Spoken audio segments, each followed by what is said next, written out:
जय हिंद साथियों, स्वागत करता हूं आपके अपने परिवार इंडियन बीआरडी क्लासेस में और उम्मीद करता हूं कि आप सभी लोग अच्छे होंगे। जैसा कि आपको पता है कि डेली 6 बजे मैं आपके लिए एक शानदार सेशन लेकर आता हूं और उस सेशन में हम कवर कर रहे थे मेंस्ट्रुएशन यानी कि क्षेत्रमिति।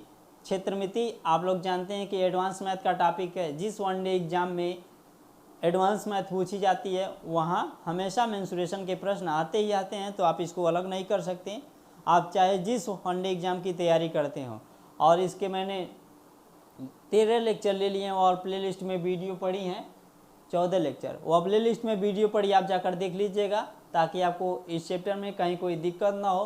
पिछले लेक्चर में मैंने बात किया था गोला की यानी स्फेरिकल, बहुत सारे कॉन्सेप्ट हम सीखे थे। आज उसी की कहानी को आगे बढ़ाएंगे और नहीं देखा तो आप लोग देख लीजिएगा। और मैं चाहूँगा कि आप इस सेशन को प्यारे भाई और बहनों के पास और आपसे जहाँ तक हो सके आप शेयर कर दीजिए ताकि सभी विद्यार्थी हमसे कॉपी और पेन लेके जल्द से जल्द जुड़ जाएं और यह सेशन उनके लिए काफ़ी बेनिफिट हो सके। तो चलिएगा डियर, हेडिंग लिखिएगा खोखला गोला, यानी कि खोखला गोला को हम सीखेंगे, इसे बोलते हैं गोलीय कोष।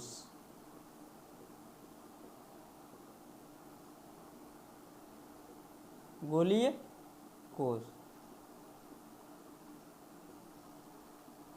स्फेरिकल सेल भी बोल सकते हैं। जैसे मान लीजिए यह हमारा एक वृत्त है, सर्कल है, खोखला गोला हो गया। यानी कि अगर कोई आपसे पूछ दे कि एक सर्कल और एक गोला में क्या अंतर होता है, तो अंतर यही है कि यह वॉल्यूम रखता है, यानी कि इसमें आयतन होता है। हालांकि जो सर्कल होता है वह 2D होता है और यह गोला हमारा 3D होता है, यह भी बोल सकते हैं। छोटे वाले सर्कल की रेडियस मैंने मान लिया कैपिटल स्मॉल आर और बड़े वाली की रेडियस मैंने मान लिया कैपिटल आर।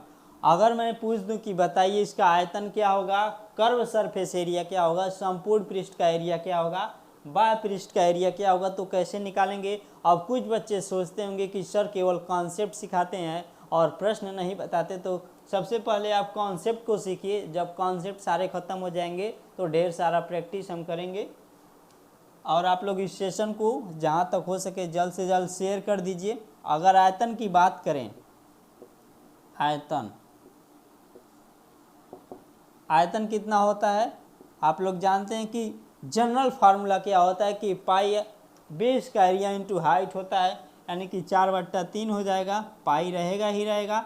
लगभग मेरा मानना यह है कि पाई मेंस्ट्रुएशन में लगभग हर एक फार्मूले में आता है 4/3 और कोष्टक में क्या होगा कैपिटल आर का क्यूब हो जाता है और स्मॉल आर का क्यूब। यह हमारा आयतन का फार्मूला हो गया। यदि मैं बाह्य पृष्ठ का बात करूं, बाह्य पृष्ठ का एरिया कैसे निकालेंगे, बाह्य पृष्ठ का एरिया, बाह्य पृष्ठ का एरिया कैसे निकालेंगे तो ध्यान दीजिएगा, वह होता है 4 पाई कैपिटल आर स्क्वायर। यदि सी एस से की मैं बात करूं, यानी कि जिसे कर्व सरफेस एरिया बोलते हैं, यानी कि वक्र पृष्ठ का एरिया, तो कैसे निकालेंगे उसको ध्यान दीजिएगा। फार्मूला क्या होता है 4 pi capital R square plus 4 pi small R square, यह हमारा होता है।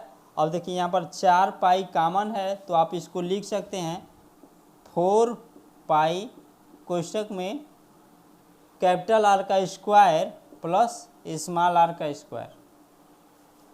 अगर टी एस से यानी कि टोटल सरफेस एरिया की बात करें तो इसमें क्या होता है कि टोटल सरफेस एरिया और कर्व सरफेस एरिया दोनों आपस में बराबर होते हैं, यानी कि यह जो वैल्यू कर्व सरफेस एरिया की है यही वैल्यू हमारा टोटल सरफेस एरिया का भी होगा। तो डायरेक्ट लिख लीजिए 4 पाई कोष्टक में आर का स्क्वायर कैपिटल आर का स्क्वायर इंटू स्मॉल आर का स्क्वायर, इतना हो जाएगा। नोट करिएगा डियर, समझिएगा। आयतन निकालने के लिए कहेंगे तो ये वाला फार्मूला 4/3 पाई कैपिटल आर का क्यू माइनस स्मॉल आर का क्यू। आपको प्रश्न में आर की वैल्यू दिया होगा, बाह्य पृष्ठ का एरिया कहेंगे जो ऊपर से दिखता है 4 पाई कैपिटल आर का स्क्वायर। टोटल सरफेस एरिया और कर्व सरफेस एरिया आपस में बराबर होते हैं और 4 पाई इस कोष्टक में कैपिटल आर का स्क्वायर प्लस स्मॉल आर का स्क्वायर।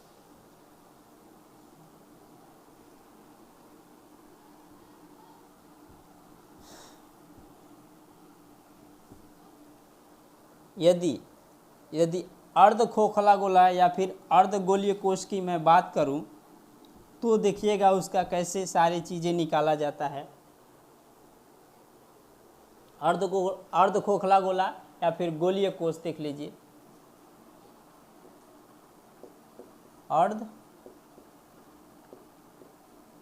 खोखला गोला या गोली कोश, अर्ध खोखली गोलीय कोश।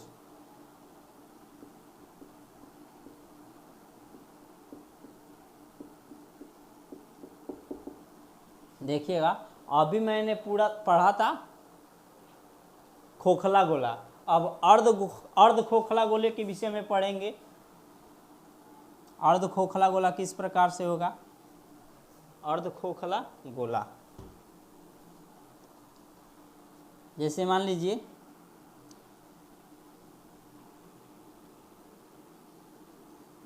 यह हमारा एक अर्ध खोखला गोला हम बना रहे हैं, इसके बीच भी होगा, इसके बीच भी होगा। यदि यह बड़ा वाला है, सबसे पहले छोटे वाला जो खोखला है उसके सर्कल की रेडियस मैंने मान लिया r और इस बड़े वाले की कैपिटल R रेडियस मान लिया। अब देखिएगा अब इसका हम कैसे निकालेंगे कि कर्व सरफेस एरिया क्या होगा। कर्व सरफेस एरिया, यदि मैं इसके कर्व सरफेस एरिया की बात करूं यानी कि CSA से मैं बात करूं तो कितना होगा। CSA की मैं बात करूं तो कितना होगा। देखिएगा जब पूरा खोखला गोला था तो उसका मैंने निकाला था कितना 4 पाई कोष्टक में कैपिटल R का स्क्वायर प्लस स्मॉल r का स्क्वायर। अब अर्ध खोखला गोला हो गया तो 2 से हम डिवाइड कर देंगे तो 2 से 2 काट देंगे, 4 यहाँ पर हो जाएगा तो 2 पाई कोष्टक में कैपिटल R का स्क्वायर प्लस स्मॉल r का स्क्वायर हो जाएगा। यानी कि यही फार्मूला हो जाएगा कितना 2 पाई कोष्टक में कैपिटल R का स्क्वायर प्लस स्मॉल r का स्क्वायर।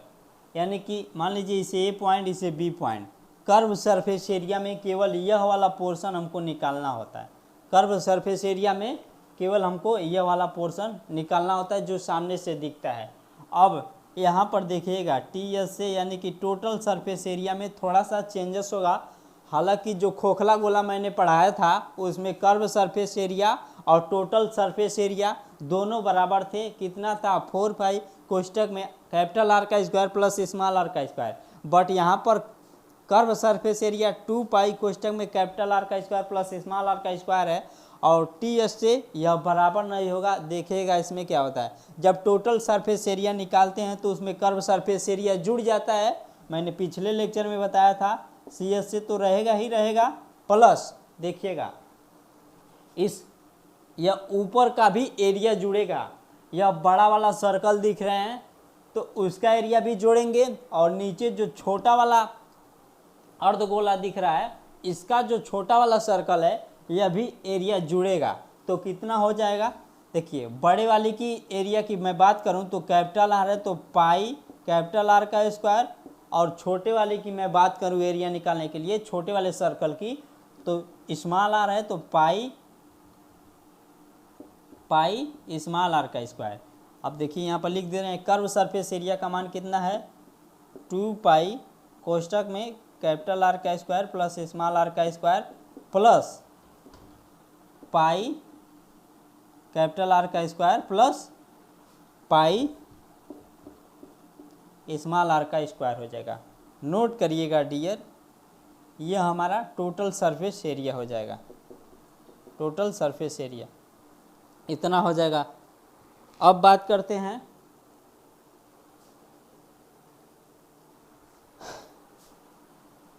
यह नहीं समझ में आया होगा तो फिर से समझ लीजिए, टोटल सरफेस एरिया में हमारा कर्व सरफेस एरिया यह तो जुड़ेगा ही जुड़ेगा। यह कहाँ से आया, तो आप ऊपर देख रहे हैं कि दो सर्कल बन रहा है। सर्कल कुछ इस प्रकार से है, एक छोटा है और एक बड़ा है। ऊपर दो सर्कल बन रहा है, एक छोटे वाली की त्रिज्या स्मॉल आर है और बड़े वाले की त्रिज्या कैपिटल आर है। तो छोटे वाले की त्रिज्या स्मॉल आर है तो इसका क्षेत्रफल हम कैसे निकालेंगे, जब स्मॉल आर है तो पाई आर स्क्वायर हो जाएगा। और बड़े वाले सर्कल का एरिया कैसे निकालेंगे, जब इसका कैपिटल आर रेडियस है तो पाई कैपिटल आर का स्क्वायर हो जाएगा, जो हमने यहाँ पर लिख लिया है। नोट करिएगा डियर।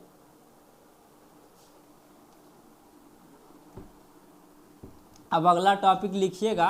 अगला टॉपिक हमारा बेलन यानी कि सिलेंडर। हालांकि सिलेंडर मैंने पढ़ा दिया था, अब देखिएगा उसमें एडवांस कैसे पूछा जाता है। सिलेंडर में कभी आपको शंकु डाल देगा या फिर उसमें गोला डाल देगा, बहुत सारी चीज़ें डाल देता है। देखिएगा उसको कैसे लगाते हैं। जैसे मान लीजिए हमारे पास एक बेलन है यानी कि सिलेंडर, बेलन है सिलेंडर, तो इसका नीचे यह सर्कल होगा, ऊपर भी सर्कल होगा, ऊपर भी सर्कल होगा।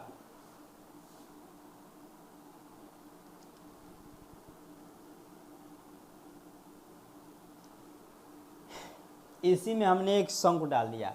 यह जो है वृत्त का सेंटर है, यह भी इसका सेंटर है। इस वाले सर्कल का रेडियस मान लीजिए स्मॉल आर, स्मॉल आर, यह भी हमारा हो जाएगा स्मॉल आर। यह इसकी हाइट है, इसकी भी हाइट होगी, हाइट दोनों सेम है। यह इसकी स्लेंट हाइट हो जाएगा, जिसे एल से हमने रिप्रेजेंट किया। अगर मैं पूछ दूं कि बताइए, जब बेलन के भीतर एक शंकु को हमने प्रवेश करा दिया है तो बेलन और शंकु का जो आयतन का रेशियो होगा वह कैसे होगा, निकाल कर बताइए। यानी कि बेलन का आयतन, सिलेंडर का आयतन बोलेंगे, बेलन का आयतन,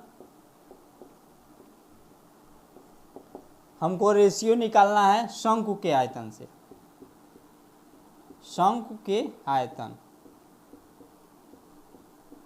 यानी कि जब बेलन के भीतर मैंने एक शंकु को प्रवेश करा दिया है तो आप बेलन और शंकु के आयतन का रेशियो निकाल कर बताइए। कैसे निकालेंगे देखिएगा। बेलन का आयतन होता है पाई, बेलन का आयतन पाई आर का स्क्वायर इंटू एच होगा। रेशियो हमको निकालना है। अब देखिए, वही जो बेलन का रेडियस है वही रेडियस इस शंकु के नीचे बने आधार में जो सर्कल होता है उसका रेडियस भी आर है, तो कितना हो जाएगा, इसका आयतन भी होगा 1/3 पाई आर स्क्वायर, और हाइट दोनों सेम है तो एच हो जाएगा। अब देखिएगा यहाँ पर हमको रेशियो निकालना है, तो पाई आर स्क्वायर से पाई आर स्क्वायर कैंसिल हो गया, एच से एच कैंसिल, 3 को यहाँ पर ला देंगे तो 3:1।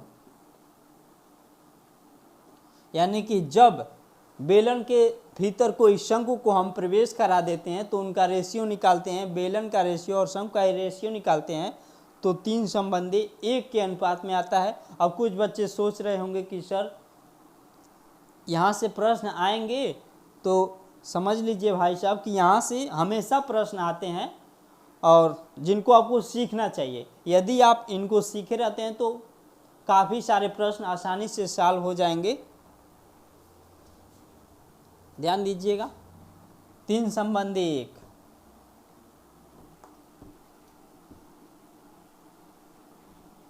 अगर मैं मान लीजिए बेलन के भीतर कोई गोला डाल दूं तब कैसे निकालेंगे उसका आयतन कितना होता है। मान लीजिए हमारे पास कोई बेलन है, बेलन है,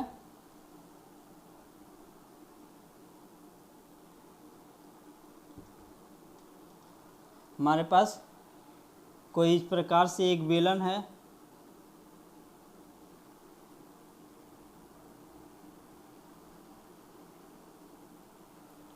बेलन है और इसका यह जो नीचे सेंटर है उसका यह सेंटर है।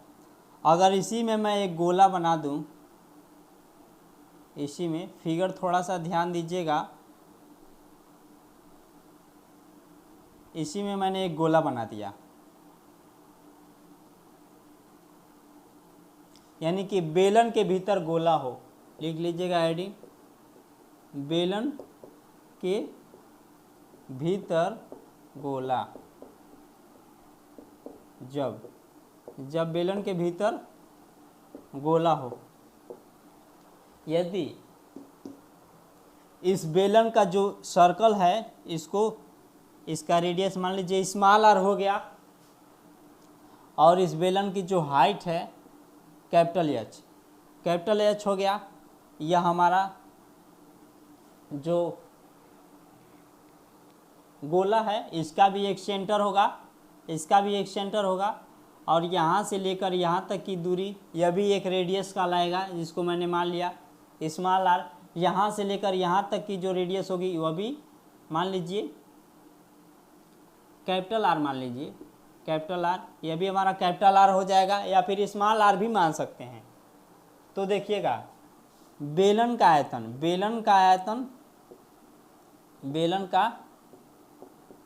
आयतन और गोले के आयतन के बीच हमें रेशियो निकालना है। गोले के आयतन और बेलन के आयतन में हमें रेशियो निकालना है। तो कैसे निकालेंगे? बेलन का आयतन होता है पाई आर स्क्वायर, देखिए रेडियस आर है और कैपिटल एच उसकी हाइट है, तो बेलन का आयतन पाई आर स्क्वायर एच हो जाएगा। अब देखिए गोले का आयतन होता है कितना, 4/3 पाई, रेडियस इसका कितना है, कैपिटल आर मान लीजिए या फिर स्मॉल आर, दोनों मान सकते हैं, इंटू एच होता है, स्मॉल आर हो गया। अब हाइट देखिएगा, हाइट हम कितना लेंगे, हाइट यहाँ से लेकर यहाँ तक की जो दूरी होगी, यहाँ से लेकर यहाँ तक की जो दूरी होगी वही हमारा हाइट कहलाएगा, यानी कि एच होता है। एच के देख लीजिएगा, बेलन का आयतन पाई आर स्क्वायर एच और गोले का आयतन 4/3 पाई आर स्क्वायर एच होता है।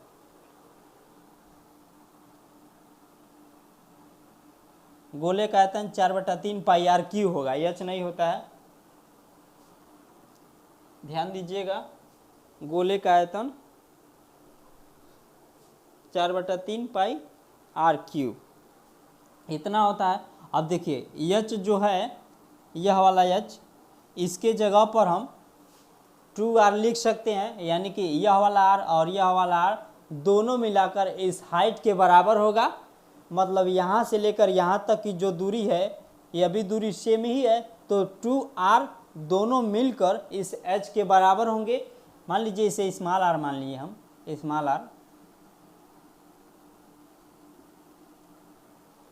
r मान लिया,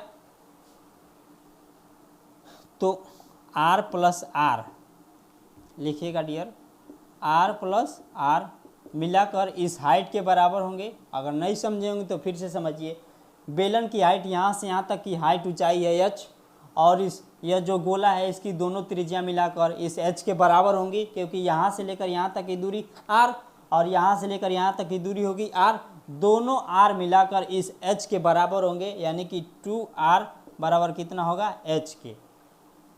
r बराबर कितना होगा, h/2 इतना हो जाएगा। या फिर हमें h की वैल्यू निकालना होगा, तो h की जगह कितना रखेंगे, h की जगह रखेंगे हम 2r, h की जगह हम रखेंगे कितना, 2r। तो देखिएगा पाई आर स्क्वायर, h के जगह हम कितना रखेंगे, 2r रख दिए। इसमें इधर है 4/3 पाई आर क्यूब है, यह गोले का आयतन होता है और यह बेलन का आयतन होता है। h के जगह मैंने रख दिया 2r, यहाँ से यह दोनों r मिलाकर इस हाइट के बराबर होंगे, 2r बराबर h, तो h के जगह हमने 2r रख ही दिया। देखिए आर स्क्वायर है और यहाँ से यानी कि आर क्यूब हो जाएगा, आर क्यूब से यह आर क्यूब कैंसिल हो गया, पाई से पाई कैंसिल हो गया, अब 2 से यह 4 कट जाएगा, 2 दूना 4 हो जाएगा, 2 दूना 4 हो जाएगा, 3 यहाँ पर आएगा, यानी कि 3:2 आ गया। यानी कि जब किसी बेलन के भीतर किसी गोले को हम प्रवेश करा देते हैं और उनका आयतन निकालेंगे तो 3 संबंधी 2 के अनुपात में आता है। नोट करिएगा डियर, यहाँ से बहुत सारे प्रश्न आते हैं जिनको आपको सीखना चाहिए। और अभी मैं जब पूरा कॉन्सेप्ट क्लियर हो जाएगा तो ढेर सारा न्यूमेरिकल भी कराऊंगा। और इसके बाद हेडिंग लिख लीजिएगा, घन के अंदर बेलन, घन के अंदर बेलन।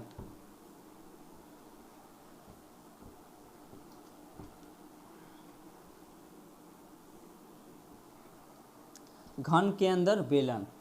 लेकिन यह जो टॉपिक है हम अगले सेशन में करेंगे। उम्मीद करता हूं कि जितना भी आज कॉन्सेप्ट आपके साथ शेयर किया है वह काफ़ी अच्छे से आपको समझ में आ गए होंगे। और यदि चैनल पर नए हैं तो चैनल को सब्सक्राइब कर दीजिएगा। और मिलते हैं नेक्स्ट सेशन में इसी जोर शोर जुनून के साथ। Thank you very much. जय हिंद, वंदे मातरम।